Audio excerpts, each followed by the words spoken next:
به قول یارو گفتنی میشه کلاغ مگه میتونه ادای عقاب در بیاره؟ به یاد زنده یاد وحید مرادی، روحش شاد و یادش گرامی.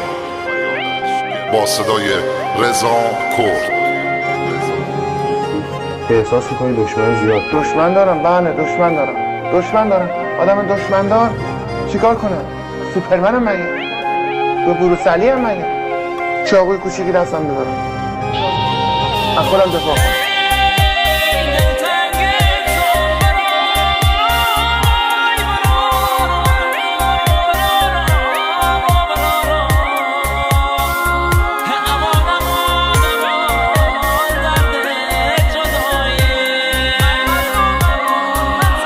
پروازم برد من تنها آبرا، آخر بقیه میدن یا آبرا.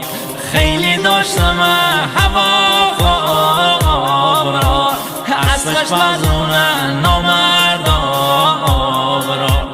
بخین زخم نشون بغن نشونه، یا لندن یا لندن یا زمانه، یا لندن یا لندن یا زمانه.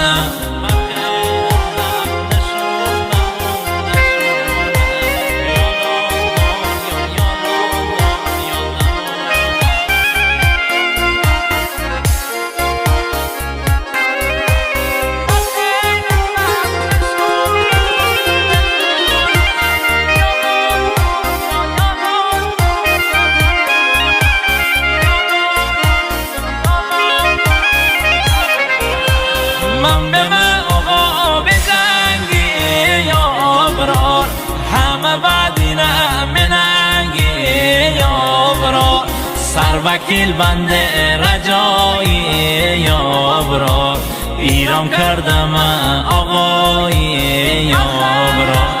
بخین زخم نشون بغن نشونه، یا لندن یا لندن یا زمانه، یا لندن یا لندن یا زمانه. اگه به عنوان روانشناسی خودت میگی روانشناسم، درست. الان روان من پریشانه، نه کمکم کن من برم این چیز فیصله بده. این بحثی که الان داریم میکنیم و هیچی پخش نشه. عشقه دوست نداری؟ دوست ندارم. دوست نداری؟ آره دوست ندارم. ممنون.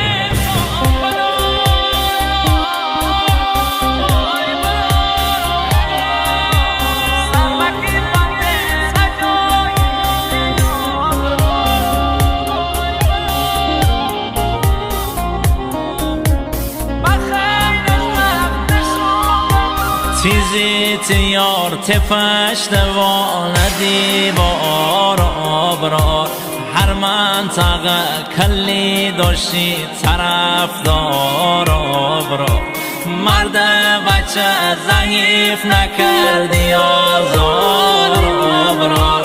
خدای پیش خاردر بموت آمار آبرار.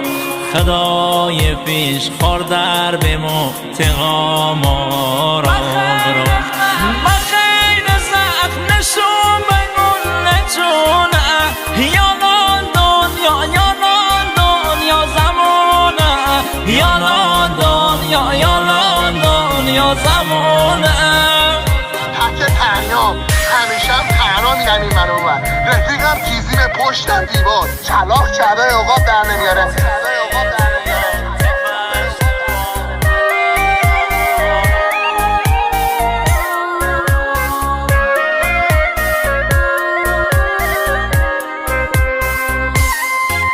به قول یارو گفتنی میشه کلاغ مگه میتونه ادای عقاب در بیاره؟ کلاغ که نبونه آقا به جنگی، خدا حافظ آقا وحید مرادی، خدا حافظ آقا.